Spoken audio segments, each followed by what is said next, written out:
Primeiro de tudo, então, bom dia. Estamos iniciando a nossa segunda fase de entrevistas dentro do projeto Documentando a Experiência da Covid no Rio Grande do Sul, com entrevistas a colegas servidores públicos. Eu me chamo Clarissa e estou hoje pela manhã com o meu colega Rodrigo, nós dois somos do Arquivo Público, e vamos entrevistar a Miriam.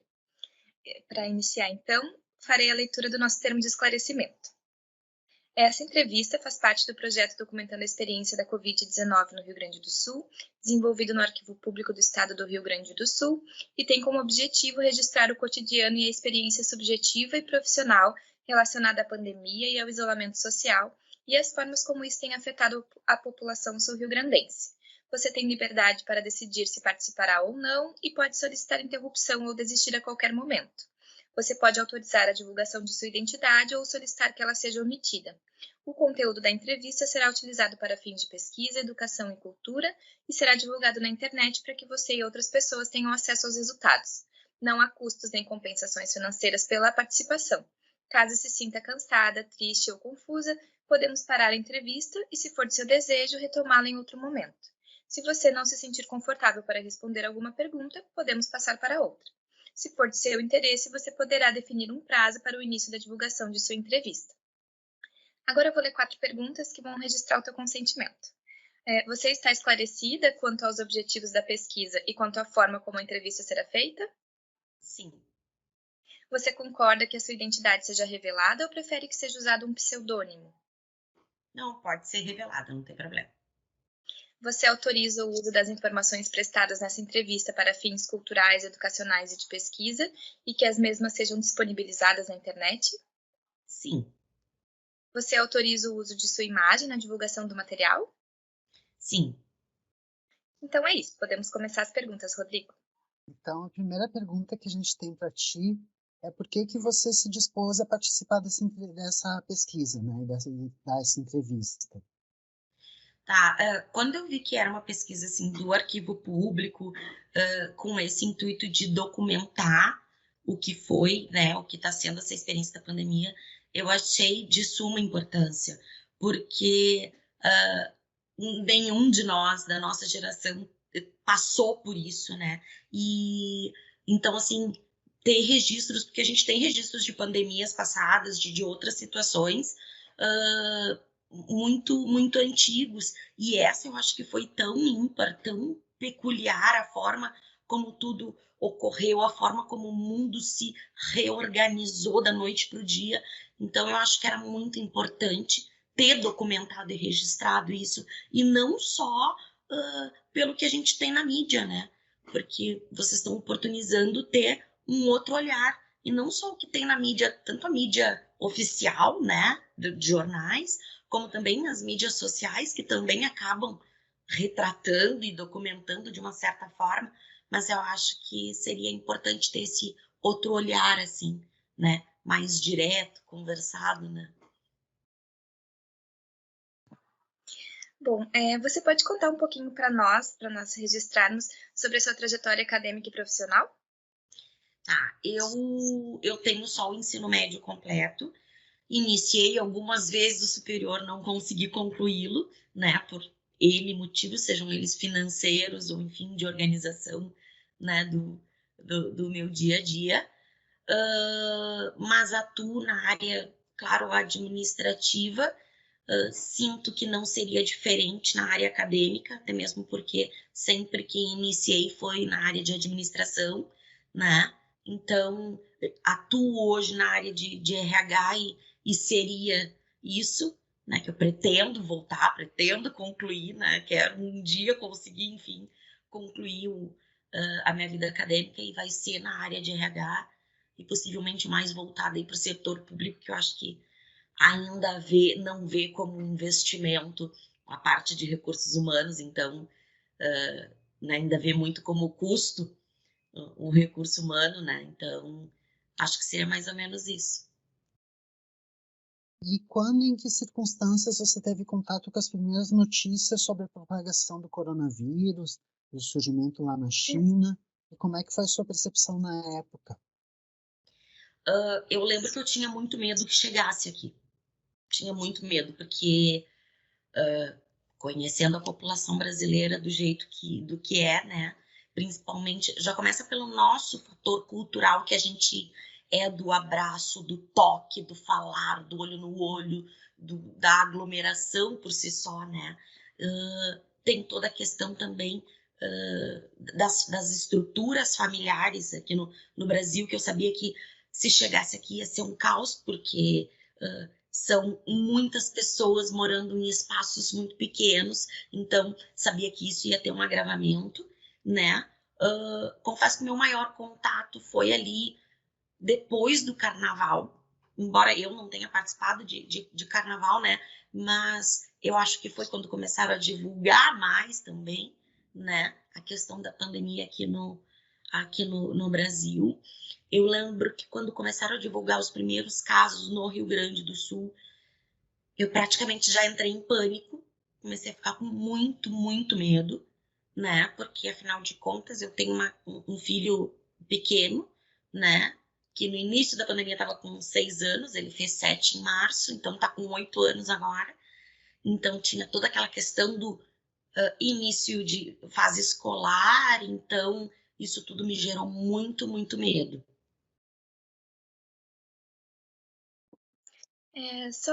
Tu mencionaste do teu filho e duas questõezinhas que a gente vai aprofundar mais, né, em relação à Covid em si, mas tu falaste um pouco da trajetória dos estudos e faltou mencionar na tua trajetória quando tu entraste no serviço público, se tu já passou por diferentes órgãos, acho que seria importante deixar gravada essa parte. Sim, tá. E também com quem tu vive, né?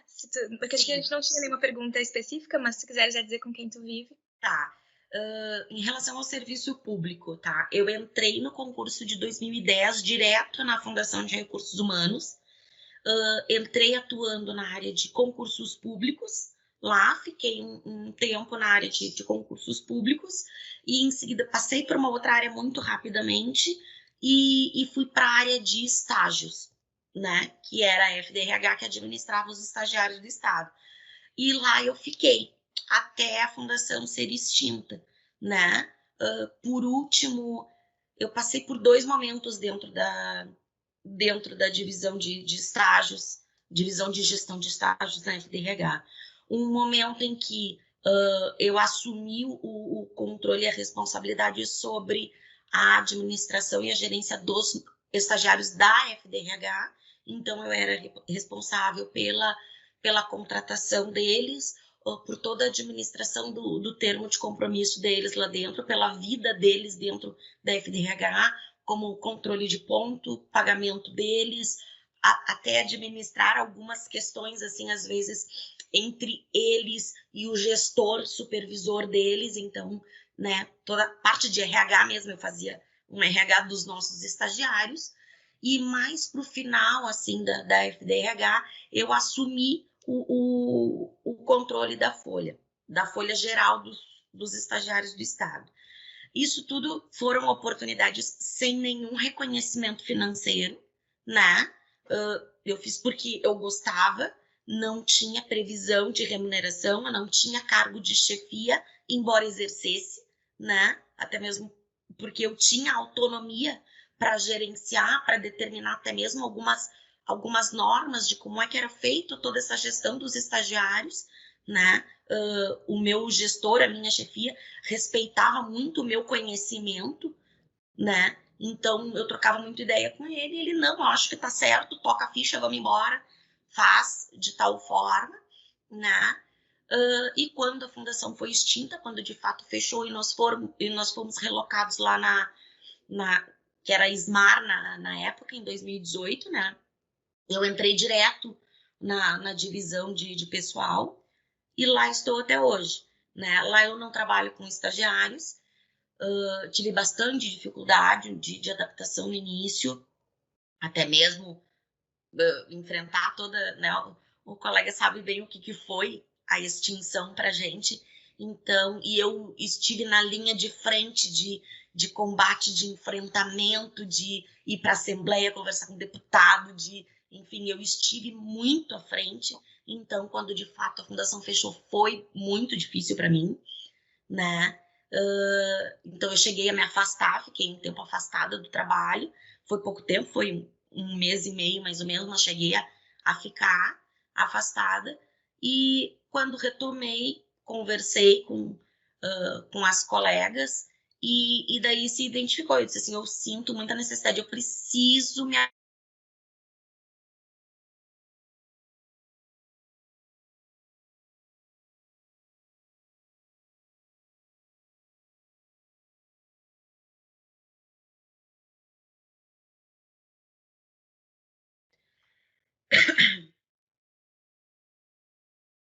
Caiu para você? Pra mim congelou. Para mim também. Miriam? Será que é a internet dela ou será que foi aqui? Eu não sei se só eu caí ou se vocês caíram. Eu acho que todos nós. A tua imagem tá congelada para mim Pra mim ainda. também. Né? Ela caiu. Ah, mas ela vai voltar, eu acho, daqui a pouco. Ela vai sim. Ela voltou. Deu. Oi, Voltei. Miriam. Voltou. Voltou. Pelo menos eu ainda não vejo a imagem da Miriam, só a voz por Não, enquanto. não. Só A a imagem, voz. eu também não tô vendo a imagem de vocês. Que estranho. Eu vejo o Rodrigo e te escuto. Eu também E me vejo Tá me a vê. escutando? Clarice. Desculpa. Estamos te escutando, só não te vendo ainda. Quem sabe tenta fechar e abrir, né, a câmera. Ó, tá vindo aos pouquinhos, agora tá aparecendo Não, as Deu? letras, né? estão aparecendo as tuas iniciais no lugar da câmera, sabe? Como se tu tivesse fechado a câmera, mas... Não, mas tá, eu vou desativar a câmera e vou ativar novamente, tá? Tá Ok. bom. Uhum.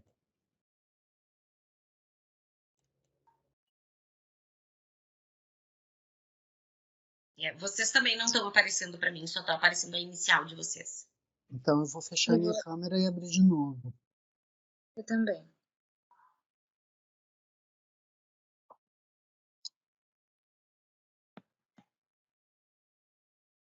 Será que a gente... agora voltou tudo. Agora deu. Pra mim, Deu. não.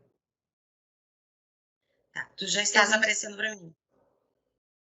O E pra mim Rodrigo tá também. aparecendo.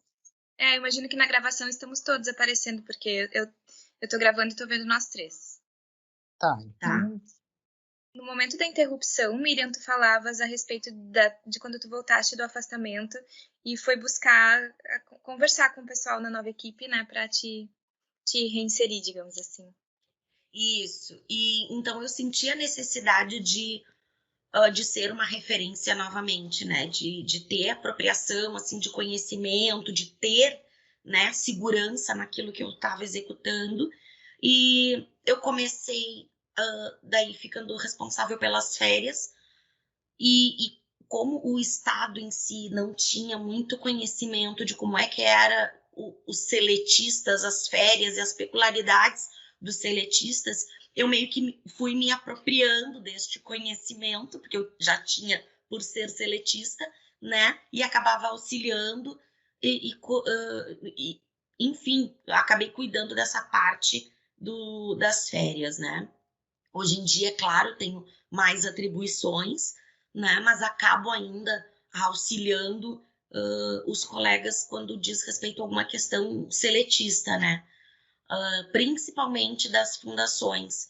Nós temos uma colega da FEA também que atua conosco na divisão, então fica meio dividido. Quando são algumas questões da FDRH, né, eu tento ajudar, quando são algumas questões da FEA, a colega Laís tenta auxiliá-los, né?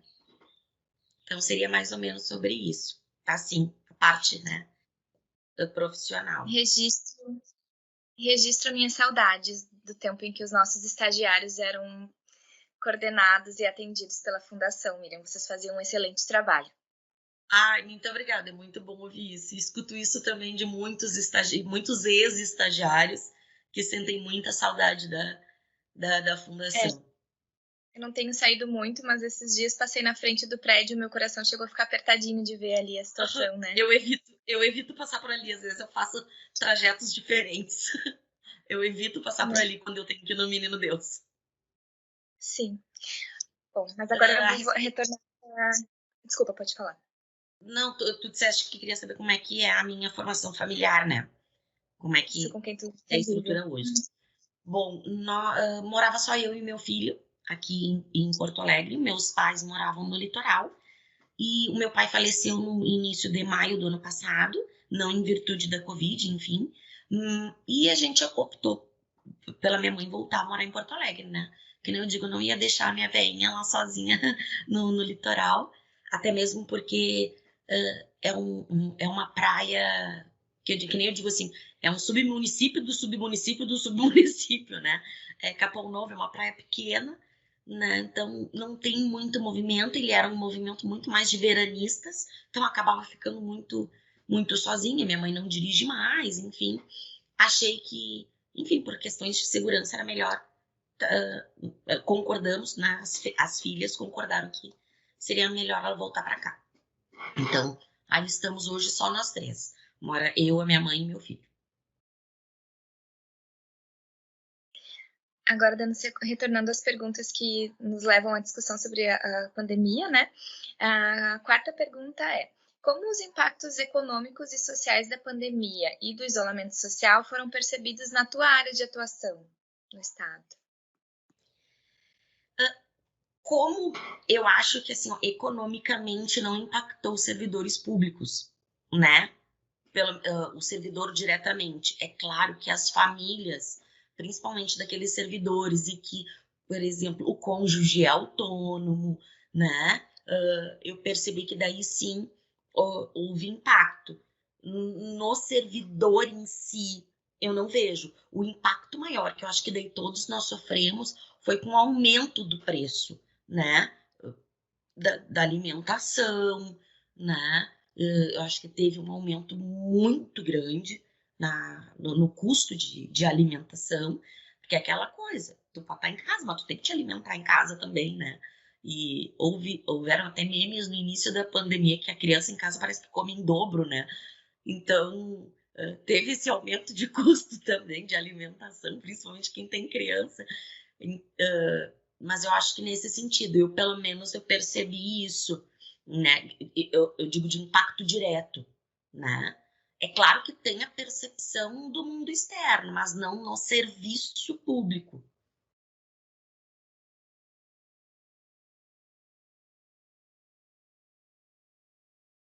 Bom, e continuando assim nesse sentido, né, nessas questões, de que maneiras a tua atuação como servidora pública foi modificada nesse contexto?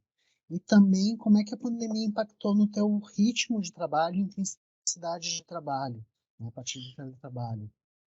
Tá? Como eu sou mãe solo, era um desejo muito antigo que eu tinha de ter a oportunidade de estar em casa, né? Não em tempo integral, a princípio não era em tempo integral. Então, porque assim, no início da pandemia, o meu filho estava numa escola de período integral, ele tinha aula o dia inteiro. E isso eu sabia que não seria uma preocupação para mim até o quarto ano dele. A partir do quinto ano, isso seria um problema para mim, porque eu não teria aonde deixar ele, né? Não teria aonde deixá-lo no turno oposto ao da escola. Então, sempre foi um desejo meu de, de repente, trabalhar um turno em casa. Quando se falou muito na extinção das fundações, falava muito na minha terapia, eu preciso arrumar alguma coisa que eu possa trabalhar de casa. Então, para mim, foi muito conveniente o teletrabalho. Para mim foi muito bom. Eu não vou te dizer assim que meu ritmo de trabalho aumentou absurdamente, mas eu tenho uma coisa comigo há anos que eu digo assim, eu acho que sim, o registro de ponto ele é muito importante, mas eu cansei de ser cobrada assim, sei lá, um dia eu chegava atrasada e claro, tem aquela cobrança da chefia, né? Tu chegou atrasado, olha o teu ponto, tu tem que regularizar teu ponto. E daí eu via colegas que tinha aquele ponto batido categoricamente, porém que não faziam nada. Eu dizia assim, é hora cadeira, para não usar outros termos, né? E aquilo para mim não fazia sentido nenhum. Então eu vejo que assim, quando eu tô em casa, para mim rende muito. Rende no sentido assim, quando eu tenho alguma coisa para fazer, quando surge uma demanda, eu executo aquela demanda, né? Faz sentido para mim aquilo. Porque não faz sentido eu ficar ali, eu bater ponto às 8h30 da manhã, eu faço 7 horas, eu não faço 8, eu faço 7 horas, né? Então, eu bato meu ponto às 8h30 até às 4h30 da tarde, com uma hora de intervalo, né? É claro que às vezes eu tenho que atender o telefone no horário de almoço, às vezes eu atendo o telefone depois das 4h30, né? Já aconteceu às vezes de feriado ou ponto facultativo eu ter que atender o telefone, porque pelo menos ali na nossa divisão, os nossos ramais estão desviados para o nosso telefone. Então, a gente acaba tendo que atender demandas, às vezes, fora do horário, né? E tudo bem, isso não é um problema para mim, né? Então, essa flexibilidade, para mim, foi muito bom. Eu sei, claro, que tem colegas que não se adaptaram. A gente sabe que no estado nem todo mundo se adaptou bem. O que eu posso dizer, por exemplo, da nossa equipe, a gente está com uma equipe muito coesa, eu acho que todos se adaptaram bem, né? A gente aumentou o nosso vínculo no sentido assim, tô com um problema no túnel, alguém me ajuda. A gente usa o nosso WhatsApp pessoal muito para esse tipo de contato. Tô com um problema na minha internet hoje, tô recebendo uma ligação, alguém me ajuda, né? Porque é do home office.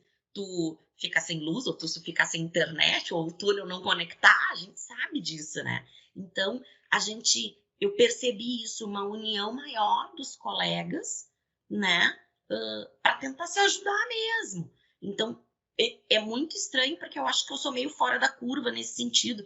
Para mim foi muito conveniente o teletrabalho. Eu me adaptei muito rápido, fui lá né, e organizei. Tanto que, assim, eu lembro que na segunda-feira, dia 16 de março, a gente escutou as notícias, né? Ó, vai parar tudo.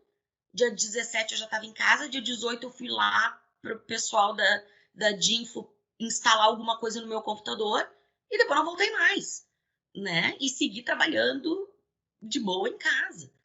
Então, para mim foi muito tranquilo, né? Sem falar que já era um desejo meu antigo de poder estar mais presente em casa.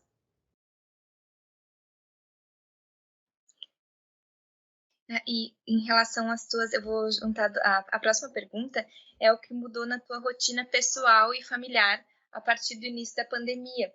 E daí eu conecto com o que tu vinhas dizendo, né? Te pergunto se em relação às atividades do setor, tu não sente que houve perdas, então, ao contrário, vocês conseguiram seguir dando conta dessa demanda independente do... Independente do teletrabalho, sim.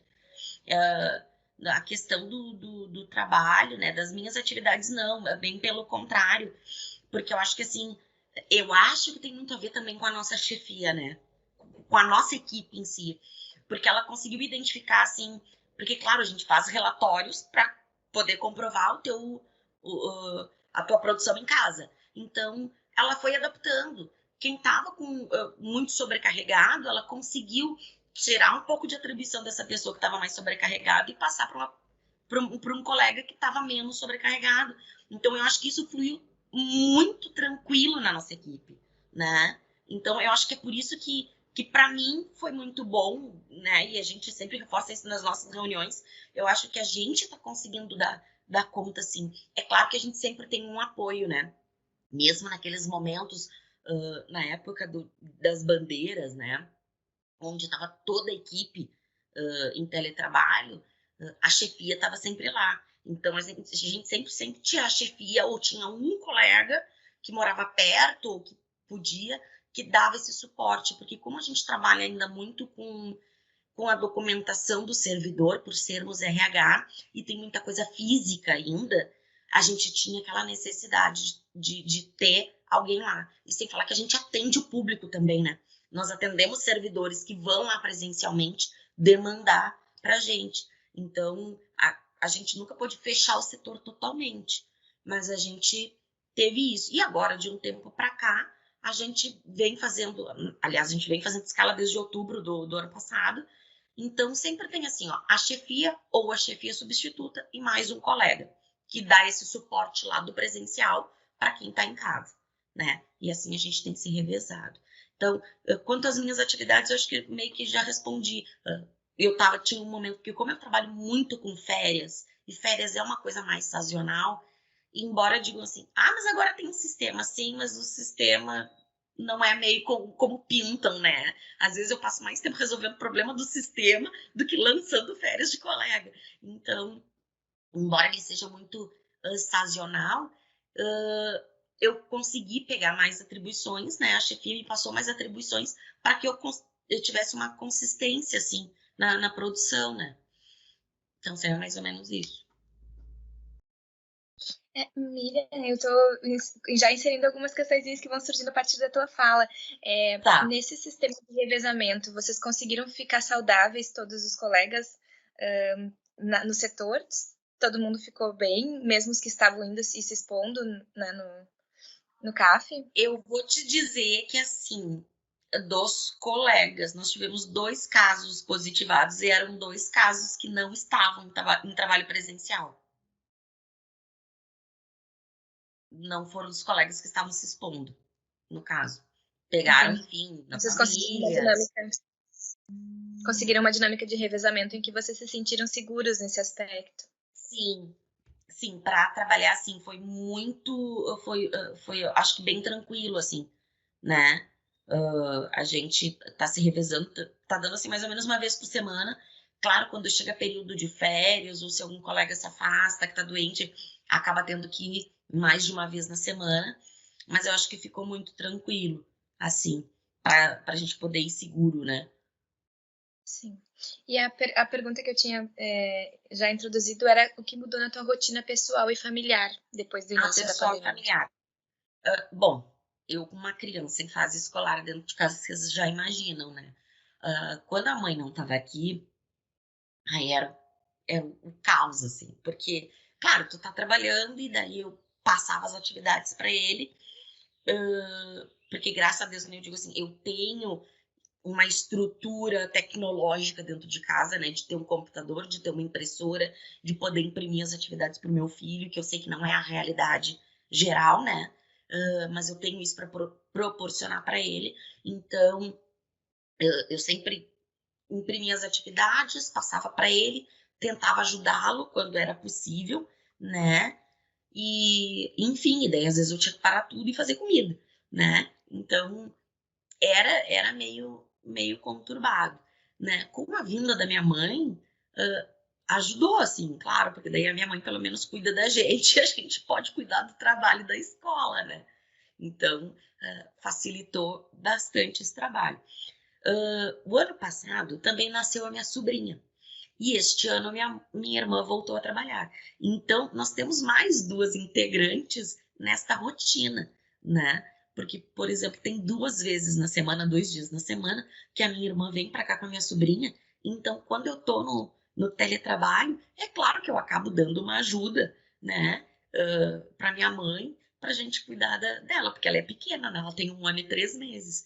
Então, acaba sendo 2 crianças, né? E 3 adultos dentro de casa 2 vezes por semana. Mas é tranquilo, assim, até mesmo eu acho que uniu mais, a gente ficou mais próximo à família, né?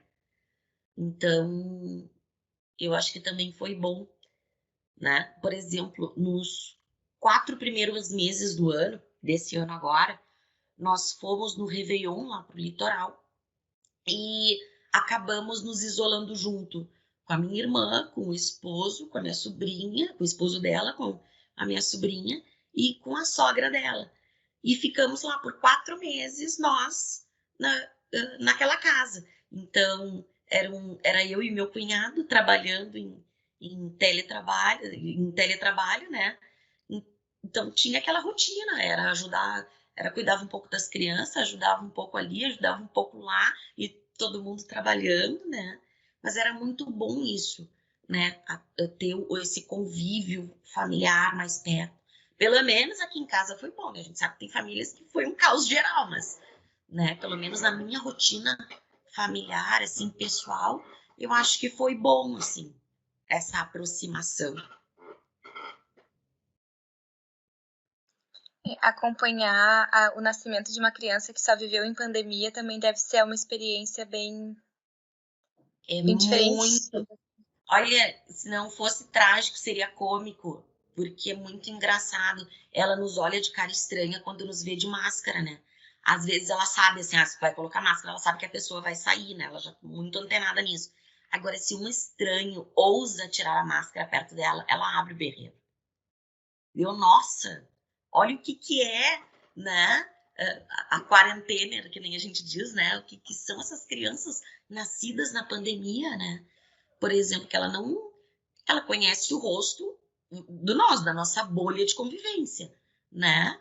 O restante é por computador. E quem não tá por computador sem máscara, quem tá perto dela, ela é estranha e coloca a boca no trombone mesmo, né? E a gente brinca também que ela não pode ver as crianças, as quarentenas, elas não podem ver um dispenser de álcool que elas já querem passar a mão, né? Então, é engraçado, assim, é claro, é uma situação trágica no mundo, mas é uma situação cômica de ver, né? Porque é uma criança que não tem nem 2 anos, ela não tem nem 1 ano e meio, ela tem 1 ano e 3 meses, né? E tu vê já esses pequenos comportamentos, assim, dela, né?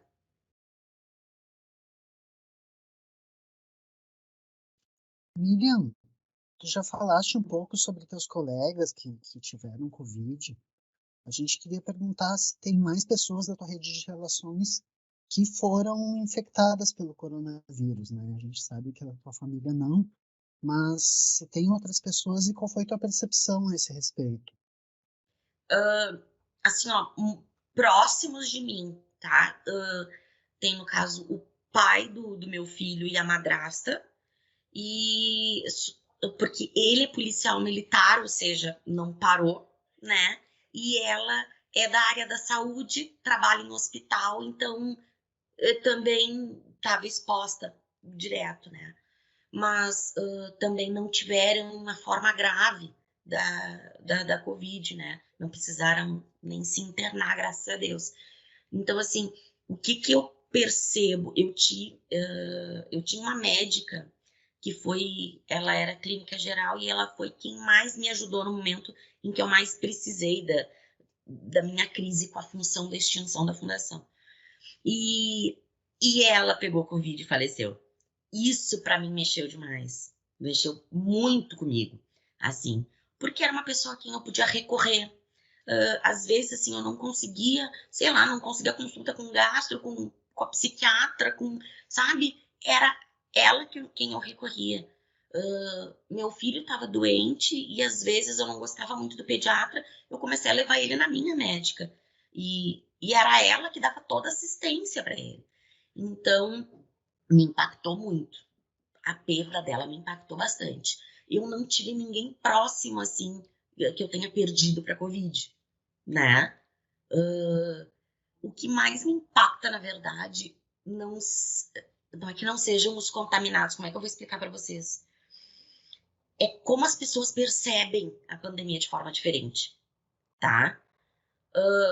Quarta-feira vai fazer uma semana que me vacinei. Primeira coisa que me perguntaram: agora tu não vai toda paramentada, né? Tu não vai ir aquele robô ambulante.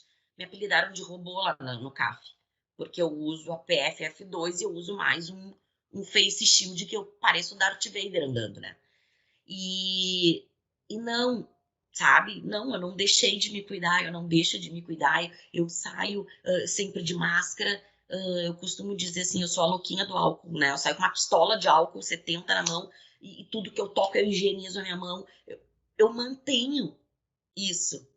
Então, eu acho que o que mais me impacta é, é a forma como as pessoas percebem a pandemia. Que nem todo mundo percebe. Às vezes eu brinco que eu tô vivendo uma realidade paralela, porque para mim é muito sério, sabe? Eu deixei de sair, eu deixo de ver meus amigos, sabe? Eu só vejo a minha família e a minha família, sim, é só a minha bolha. É só aquela bolha, aquele pessoal que eu sei que tá se cuidando, né? Então, isso eu acho que me impacta mais, dizendo assim, que às vezes até me desestabiliza emocionalmente, do que a doença, até mesmo porque eu acho que eu não tive muitos casos muito próximos, assim, né? Eu não tive perdas. Claro, tive a perda da minha médica, mas familiares, eu não tive a perda de familiares e de amigos para Covid. Então, eu acho que isso não me impactou tanto. Mas a falta de noção das pessoas me impacta muito.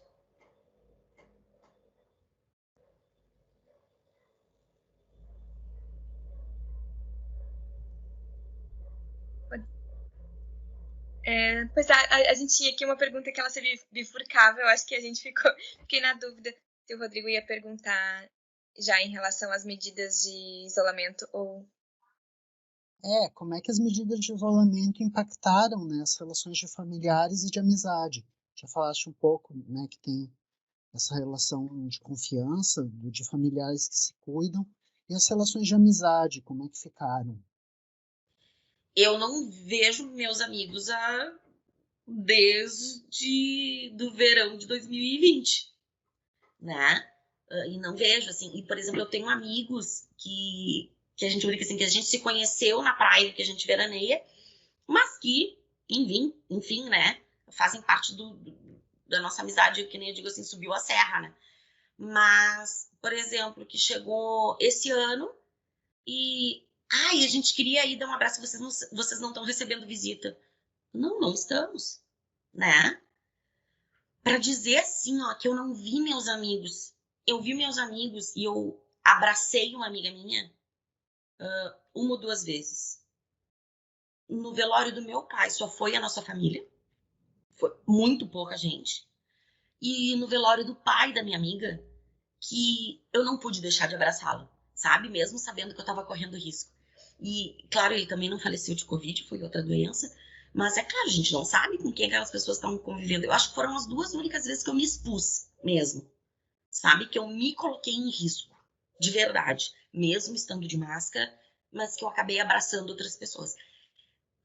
Eu já fiz happy hour online com amigas, então, isso sim. Eu acho que com algumas amizades eu não perdi o contato, né? A gente faz chamada de vídeo, a gente faz chamada de voz, tu vê uma coisa legal na internet, tu compartilha, né? Isso sim, eu mantive. Eu sei como estão, sabem como estão as coisas aqui em casa, acompanham, né? Mas ver presencialmente, não.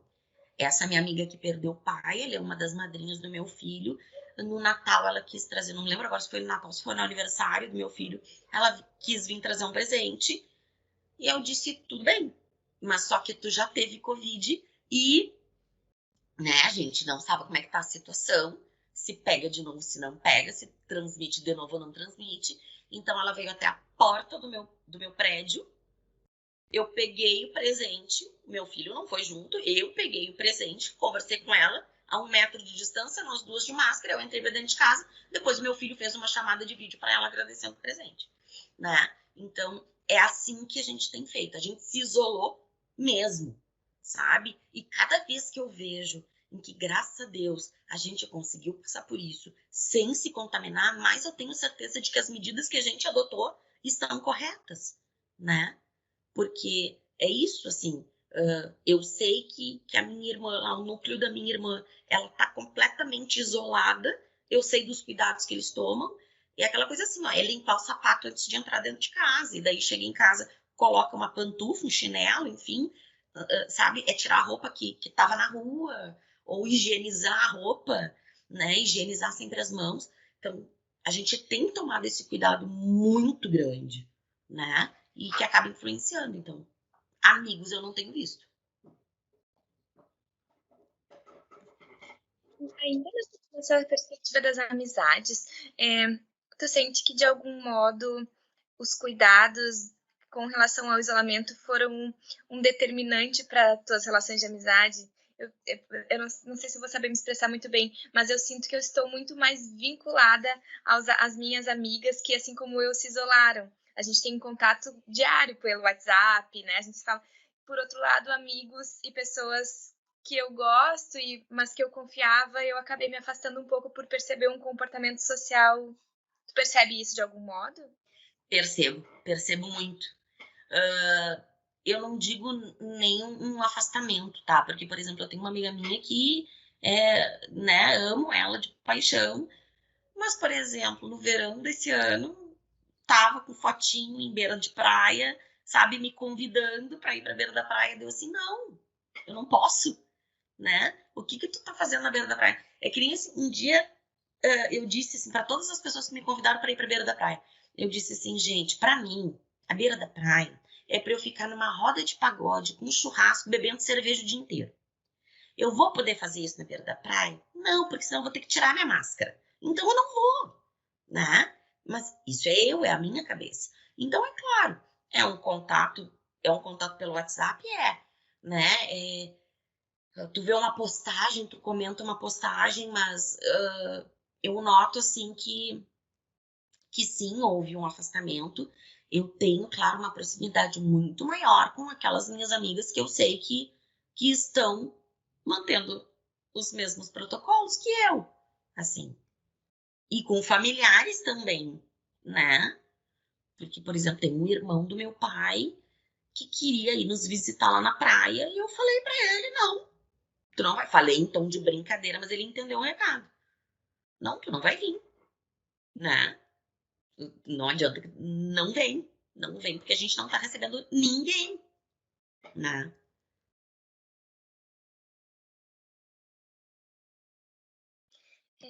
E já, de algum modo, você já está falando, mas como tu percebes os impactos psicológicos da pandemia, pessoalmente e nas pessoas que te cercam, assim?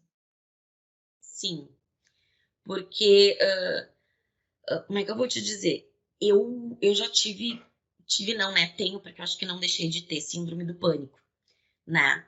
Que foi o que causou o meu afastamento, que eu não conseguia chegar perto do prédio do CAF, que eu começava a passar mal, né? Então, eu tenho muitas crises de ansiedade generalizadas, assim, de sentir fisicamente, né? E tu sabe que eu disse para minha psicóloga esses dias, mesmo com a pandemia, é engraçado que eu não dá para contar nos dedos de uma mão as vezes que eu tive crise. E acho que era para ter aumentado. Só que como na época de crise, quando eu estou muito ansiosa, eu fico mais reclusa, eu não quero ter contato com outras pessoas. Novamente, a pandemia veio ser conivente comigo, veio ser conveniente para mim. Então, o que impactou em mim psicologicamente? Eu tenho uma dificuldade maior de aceitar o retorno à normalidade. Para mim, eu sinto muito mais forte a questão assim, como é que tu não tá te cuidando, como é que as pessoas conseguem chegar perto uma das outras, elas não têm noção que tá rolando uma pandemia. Então, para mim, é muito difícil. Por exemplo, eu chego numa fila de supermercado, eu já saí da fila porque a pessoa de trás de mim estava muito perto, sabe? Eu já cheguei às vezes estou no caixa, a pessoa tá muito perto, já falei, mais de uma vez, eu já falei, tu quer passar na minha frente? Não, não, porque eu sei porque tu tá muito perto. Tu não precisa, não é pra tu ficar colado em mim, né? Então, isso assim me gera muita angústia. Eu estar em locais e ter pessoas muito perto de mim. Tem muitas coisas que até hoje eu trato na terapia que eu não sei se é da pandemia ou se é de mim, mas que com certeza elas se intensificaram na pandemia, com o isolamento, né? Então, isso eu percebo. E eu percebo que algumas pessoas parece que, para elas, eu acho que o impacto foi diferente. Eu acho que assim, vamos viver como se não tivesse amanhã, porque já que vai acabar o mundo, então, já que vai todo mundo morrer, eu vou viver, sabe? Eu acho que as pessoas, sei lá, despirocaram, assim. Então, isso eu percebo. Essas questões, assim, psicológicas, sabe? De trazer também, assim como trouxe o melhor de algumas pessoas, eu acho que também aflorou o pior de outras, né? Então, acho que isso é assim que eu sinto, pelo menos, o impacto, né? É assim que eu percebo o impacto, né, psicológico, assim, da pandemia. Já falaste da vacinação, que tu foi vacinada. Queria te perguntar quais são as tuas expectativas em relação à vacinação, né? E o resultado diante da pandemia, enfim. Eu acho que ainda está muito lento. O meu maior medo da vacinação no Brasil é porque, claro, a gente acompanha, né, imunologistas e, enfim, os médicos que têm falado, a gente lê reportagens e a gente sabe que, tipo, tu vacinar uma porcentagem pequena da população, ela pode acabar fortalecendo o vírus e até que tenha uma variante que a vacina não pegue mais. Então, eu acho que esse é o meu grande medo. que nem eu digo assim, eu não quero ser pessimista, mas o meu lado realista, às vezes, sabe? Porque a gente tá avançando, mas tá avançando muito devagar na vacinação. Como eu tenho uma criança pequena, eu ainda tenho aquele medo, será que vai ter uma vacina que ele possa tomar? Porque, claro, nós aqui de casa, por exemplo, a minha mãe tem 64, eu tenho 39. Nós duas fomos vacinadas. A minha irmã é professora, então ela também já é vacinada, porque ela é mais nova do que eu, mas ela é prof, então ela já foi vacinada. Eu percebo isso. Só que se dá uma falsa segurança, tá? Só que enquanto algumas pessoas usam essa falsa segurança para de repente começar a aglomerar, eu não. Eu entendo que não tá, a gente ainda não atingiu um volume de vacinação adequado para voltar à normalidade. Eu tenho para mim que tão cedo eu não vou deixar de usar máscara em público. Mas isso é um comportamento meu. E é assim que eu enxergo uma parte da população. Eu acho que as relações vão mudar. Eu acho que a forma como as pessoas se relacionam, a forma de trabalho, né? Eu acho que tudo isso vai mudar e não tem uma coisa assim, vamos voltar ao normal. Eu acho que aquele normal não existe mais, né? Talvez em outros países que a vacinação evoluiu bastante, que já tem, sabe, 80, 90% da população vacinada com a primeira dose legal lá, talvez. Em alguns países que não tem um registro de caso há não sei quanto tempo, talvez lá eles consigam voltar à normalidade. Aqui, eu não consigo perceber. Aquela normalidade do início de 2020, eu não consigo perceber isso voltando.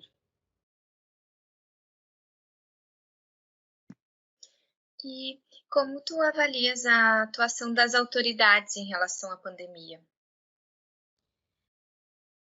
Eu vou ser muito franca, tá? Quando o pessoal da FEE fez o estudo e lançou o programa de distanciamento das bandeiras, nossa, eu achei aquilo o máximo, eu achei didático, eu achei fácil de entender, eu achei que a população ia conseguir visualizar de forma prática. Eu achei assim, nossa, pronto! Em 3 meses a gente vence a pandemia no estado. Porque para mim era muito lógico, fazia muito sentido aquele plano de distanciamento, né? Tu controla, tu monitora, tu fecha e tu fica isolado e deu. Com as flexibilizações que ocorreram ano passado, mas o comércio tá ruim, temos que abrir para Páscoa. Gente, a pandemia estava recém começando, sabe? Então, assim, eu percebo que nenhuma autoridade, e talvez seja ignorância minha, ignorância no sentido de não ter conhecimento de outras autoridades políticas, tá? Mas pelas nossas, assim, pelo menos falando assim, ó, prefeitura, estado e presidente, no caso, né? Prefeito, governador e presidente. Eu não percebo que tenham tido, assim, culhões, como a gente fala aqui no estado, né? Que não tenham tido culhões para. Não interessa. Enfim, a Câmara do Comércio pode pressionar que não. A gente tem que, para a economia voltar, a gente tem que manter as pessoas vivas. A gente tem que se livrar dessa pandemia para tudo poder voltar. E isso eu não percebo. Eu acho que houveram muitas flexibilizações e a gente faz assim, né? Vamos mascarar os números para fazer de conta que tudo está melhorando para poder abrir e daí todo mundo tem uma falsa sensação de normalidade. E então, assim, a gente continua dizendo que tem pandemia para aquelas pessoas que, né, que sabem a verdade. Mas para outras a gente faz de conta que está melhorando para poder abrir comércio, abrir, sabe, abrir bar, abrir restaurante, abrir tudo. Eu entendo o impacto econômico e o desespero dessas pessoas, mas é que faltou assistência financeira para essas pessoas também, né? Eu percebo muito isso da área dos governantes, assim. Tu tem que permitir, não é só tem que abrir tudo para a economia funcionar, não. Tu tem que dar condições dessas pessoas fazerem o isolamento, né? Que foi por isso que teve pressão na minha percepção, né? Teve pressão porque as pessoas estão desempregadas, não têm o que comer, precisam trabalhar. Mas não era não precisava ter isso, né? Bastava os gestores dar condições para essas pessoas poderem ficar em casa, isoladas, para a gente poder fechar tudo e poder voltar.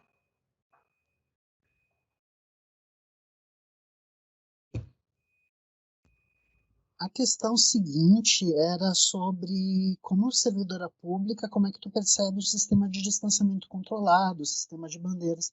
Já falou um pouco sobre isso. Queria te perguntar se tu tem mais alguma coisa a acrescentar sobre esse assunto. Eu acho que ele, da forma como ele foi desenvolvido, né, a questão toda do distanciamento controlado com as bandeiras, ele tinha tudo para dar certo. Tá? Tinha tudo para dar certo.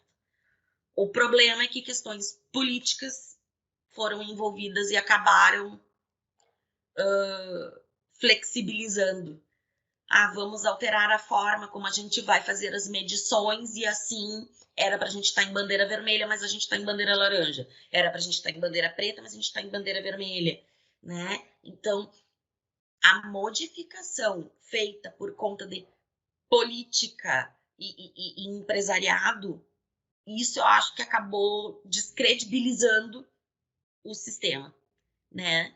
E sei que não foi por causa dos colegas, porque assim, eu tenho uma admiração muito grande pelo trabalho que foi feito, né? Então seria isso, a mesma forma desse novo dos 3As. Para mim, sabe, vamos fazer uma coisa aqui para inglês ver, porque não tá dando o sistema das bandeiras, as pessoas estão cobrando, então vamos fazer de outra forma, que daí ninguém entende e faz de conta que a gente tá fazendo alguma coisa. Então, sei lá, para mim não tem credibilidade nenhuma esse novo modelo dos 3As.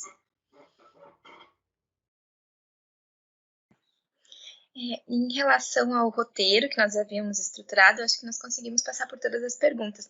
E a última seria se há algo mais que tu gostaria de relatar, algo que você gostaria de nos dizer como um registro, né? Além do que nós te perguntamos. E também abrir a possibilidade de que, se tu desejar, nos mandar fotos, textos escritos, algum vídeo que nós possamos, né, algo que tu tenha produzido ao longo desse tempo que tu acha importante registrar, a gente pode trocar depois. Mas abrir um espaço para que tu fale sobre algo que a gente não tenha te perguntado. Não, eu acho que foi tudo dito, assim, pelo menos a minha realidade, né? A forma como eu percebi tudo isso. Eu só peço, assim, para sair dessa pandemia, para não enlouquecer, porque a impressão que eu tenho, como eu já disse, assim, de estar vivendo numa realidade paralela, enquanto eu enxergo ainda que a situação não está controlada e eu mantenho todos os cuidados. Quando eu vejo as pessoas não tendo esse cuidado, isso me desespera muito, né? Porque, assim, ou eu enlouqueço, porque, não, então é eu que estou errada, não é possível, né? Ou, sabe, não sei o que vai acontecer, ou eu vou ficar de máscara pro resto da vida em público, né? Então, eu acho mais ou menos isso, assim, né, da minha percepção toda de pandemia e de isolamento. Eu acho que meus hábitos já mudaram muito nesse sentido. Eu não fui aquela que vou malhar durante a pandemia, não, até deveria né, deveria ter iniciado exercícios físicos, não iniciei, né, mas eu acho que eu passei por todas as fases. Eu fui me aventurar na cozinha, fui aprender a fazer pão, que nem todo mundo, né, durante a pandemia, tenho me aventurado mais no faça você mesmo dentro de casa. Então, eu acho que são novos hábitos, enfim, temos exercitado mais a criatividade, né? Que também faz bem. Acho que é isso, assim. Acho que a gente também falou de tudo um pouco, né? Miriam, agora chegando ao fim, eu me dei conta de algo que eu não sei dos demais colegas servidores, quantos vão ter filhos, né? Dos que nós vamos entrevistar, quantos terão filhos em idade escolar. E eu imagino que deve ser muito difícil acompanhar uma criança em época de alfabetização em estudo virtual. Então, se tu puder ainda, se tiver disposição de nos relatar um pouquinho sobre como foi isso, assim, acompanhar tu trabalhando no computador, teu filho ali tendo que estudar virtualmente, tu não és pedagoga, não tem a obrigação de ter esse arcabouço, né? eles estabelecerem a relação de confiança com a turma e com a professora virtualmente? Conta um pouquinho pra gente. Tá. Eu tive muita sorte que, assim, o primeiro ano do meu filho, que foi fundamental, e a pré-escola dele, ele não passou nesse período, né? Porque quando começou a pandemia, meu filho recém tinha passado pro segundo ano. Então, é claro que ainda estava na fase de alfabetização, enfim, mas eu acho que a base ele já tinha tido e ele teve sorte de ter tido uma ótima base. Porque na pré-escola, assim, o jardim B dele foi muito bem estruturado. O primeiro ano dele, ele teve a sorte de ter uma professora maravilhosa que avançou muito com eles, né? O meu filho está em escola pública, então é uma realidade completamente diferente, porque eu vejo assim, eu tenho 2 irmãs, tá? Elas são gêmeas e são 6 anos e meio mais novas do que eu. As 2 são professoras. Uma é professora de educação infantil e de séries iniciais, de Fundamental 1, e a outra é professora de português. A professora de português, que é a mãe da minha sobrinha, ela dá aula em escola particular.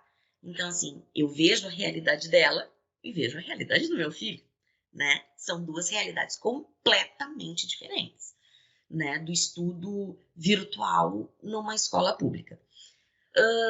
Este ano, no início deste ano, eu troquei meu filho de escola. Ele foi para uma outra escola pública também, mas eu troquei ele de escola. Por quê?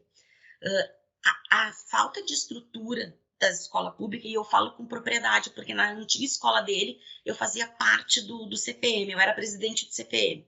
Então, eu sabia como é que era, eu me inseri, eu fui para dentro daquele universo da educação pública, né? Eu sabia como é que era a realidade.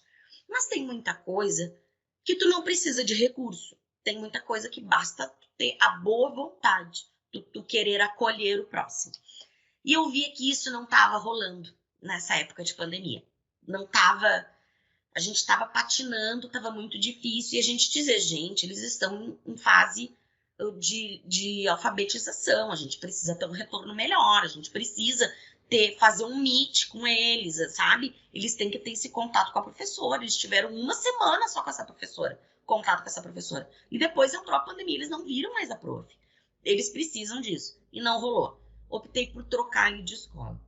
É uma escola pública também, mas eu noto assim, uma vez por semana eles têm um meet. É 1h30? É pouco? É. Mas faz uma diferença absurda. Eu noto que, assim, pelo menos o contato dele com a professora, com os colegas, a gente, por conta da realidade de outras famílias, ele só tem tido contato, eu acho que com 6 coleguinhas. Tudo no virtual, né? Eu noto que é mais difícil.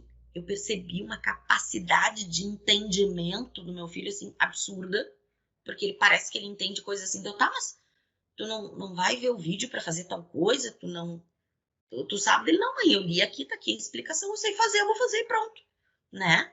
Então, tem muita coisa, assim, que eu fiquei abismada, sabe, da rapidez deles. Como tu mesmo disseste, né? Eu não sou pedagoga, não tenho isso. Quando eu me aperto, eu recorro às minhas irmãs, óbvio, que são profs, né? Eu tenho um contato muito grande com a professora dele, embora eu só vi, a gente só se conheceu pessoalmente na hora de pegar os livros que a escola estava distribuindo, então o nosso contato foi muito rápido. Meu contato é todo virtual com ela. E como é que eu posso fazer para abordar tal assunto?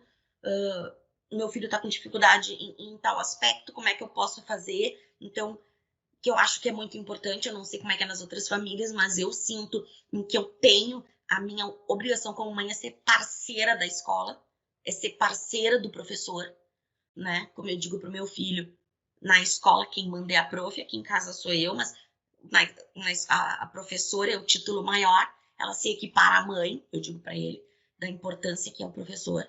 Então, tem sido assim, a gente tenta ajudar, a gente tenta participar, muitas vezes eu estou trabalhando num computador, ele está do lado assistindo a aula dele, eu tenho que me controlar para não me meter na aula junto e não participar junto da aula, né?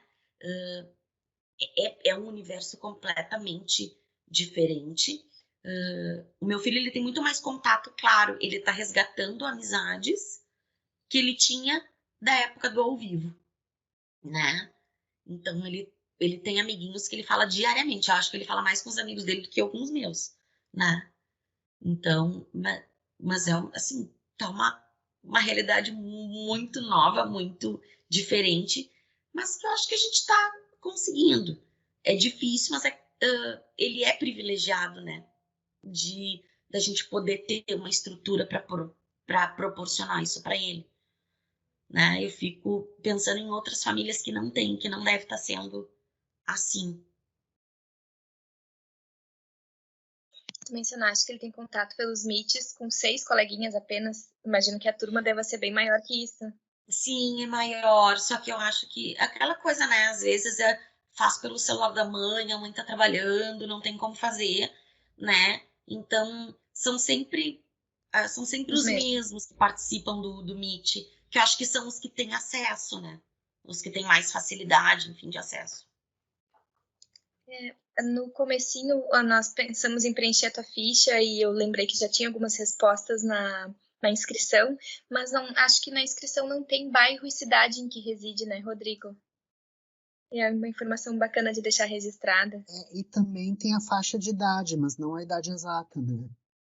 É Tem verdade. 39. 39. Na verdade, eu 39, tenho 38, tá? Porque eu me nego a 38. na quarentena. Fiz 39 ano passado, não aceito. Tá, não aceito. Mas sim, com 40 este ano. E tu reside em qual cidade, bairro? Eu resido no bairro Glória, em Porto Alegre. E outra questão, Miriam, que a gente falou lá no começo, tu pretende estabelecer um prazo para divulgação da entrevista ou a gente já pode divulgar assim que fizer o tratamento técnico? Não, já pode, conforme a necessidade de vocês. Não, por mim não tem problema. Tá. Nós estamos nos organizando para fazer o tratamento, colocar uma abertura. Ela não vai ser editada, ela vai ao público exatamente como ela foi. Mas a gente coloca ali a abertura, os logos do projeto, faz a descrição, né? Para facilitar o trabalho do pesquisador. Mas assim que nós disponibilizarmos, a gente te manda o link para que tu possa acessar no YouTube do arquivo. Tá bom. Da minha parte, foi um prazer conversar contigo. Também achei um prazer, muito legal a entrevista. Obrigado, Miriam, por compartilhar esse momento, essas experiências conosco. Muito obrigada pela oportunidade. Admiro muito vocês pelo trabalho de vocês. Eu acho que é muito importante para ficar esse legado aí para os nossos filhos, netos no futuro poder acessar e entender o que foi, né, essa pandemia aqui no estado. Então, ficamos em contato, Miriam. Um abraço. Te cuida. Um abração só assim, pra vocês, tudo de bom. Encerro te dizendo que eu também sinto o que tu sentes, tá? Tu não estás doida. A gente tem que se cuidar mesmo. Segue com os teus cuidados que a gente tá certo. É verdade. Até breve, um abraço. Até breve, um abraço para vocês. Tchau, tchau.